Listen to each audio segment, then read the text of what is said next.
Hey everyone, I'm Justin Racine, Principal and Commerce Strategist here at Perficient. Today we're going to talk to you about automotive and commerce, and I'm joined by Keith. I'm Keith, otherwise known as KT. I'm an Automotive Industry Lead here at Perficient, and looking forward to talking with you, Justin, about commerce and automotive. So KT, let's talk a little bit overall around what we're seeing in the automotive and commerce space. I think from the commerce side of things, a lot of what we're seeing is that consumers are demanding to have things real time, right? They're looking for products to be delivered fast and in various options that they want, whether it's buying online or picking up curbside.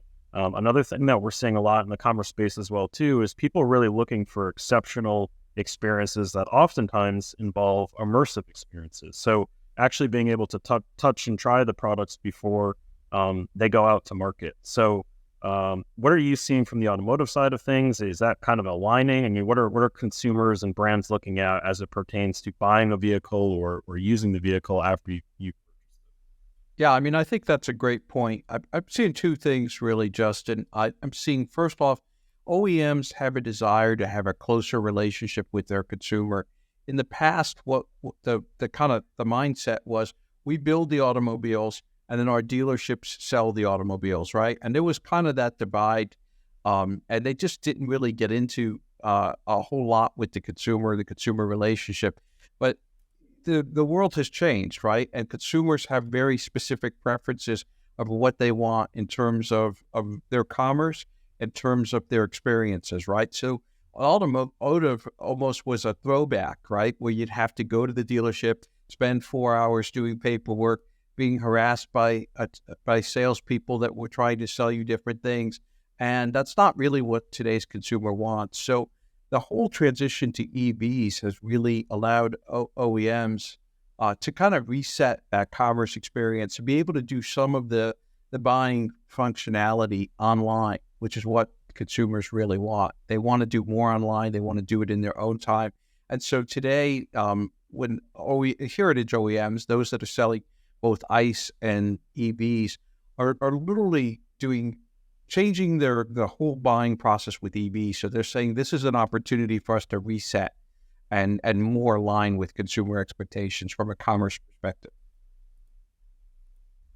That's great. And I think, KT, you talked a lot about EVs and buying in new ways. And I think as we look at automotive in general and commerce, I think you and I, obviously, because we're biased, but we have a pretty firm belief that these two industries will become more aligned in 2024 moving forward. So, as far as it pertains to what we're seeing in that space, at least from the commerce side of things, I kind of already alluded to this as well, too, that a lot of consumers may not want to go into a dealership to buy a car, right? They want to maybe start that process online and get most of that done in a way where they can just show up at the dealership, someone hands them the keys, and they're good to go, right? So a lot of commerce experiences that are maybe a bit taboo or untraditional are now becoming the norm, where people are like, sure, I can buy a car online. Why not? I can just upload all of my information. I can go through the entirety of the process, and I don't have to necessarily deal with a salesperson on price. Obviously, that still will play into the buying process, but maybe some people just feel uncomfortable putting themselves in that situation in a dealership where they're having the back and forth. And this removes that barrier to where people can purchase a vehicle within the channel that they see fit. And how are you seeing in the automotive side of things? Is that a big trend? Is that something that you're seeing that consumers are looking for more autonomy and the ability to self-serve versus relying on an actual person?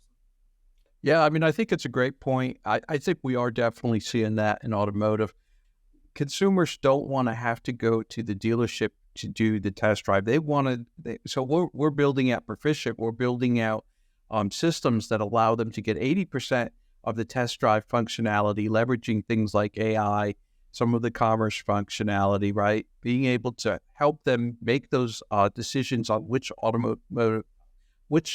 trim level an automotive vehicle is best for them, their families, and then they just have to go in for that last 20%, which is the actual test drive, maybe sitting in the vehicle, that sort of thing. So we are definitely seeing that, and it's funny. One of the groups we're working with, the dealers actually came to us and said, "Hey, our consumers don't want to come in and do all of the paperwork at the dealership, and we need to make it easier for them to buy things online. So we created an app, a financial app that allowed them to do most of the functionality within that app, and then they just took delivery at the dealership. So that's absolutely a trend. I think commerce and automotive is really they're really working together, right, to address the consumer preferences. I think it's really being driven by the consumer, in my opinion.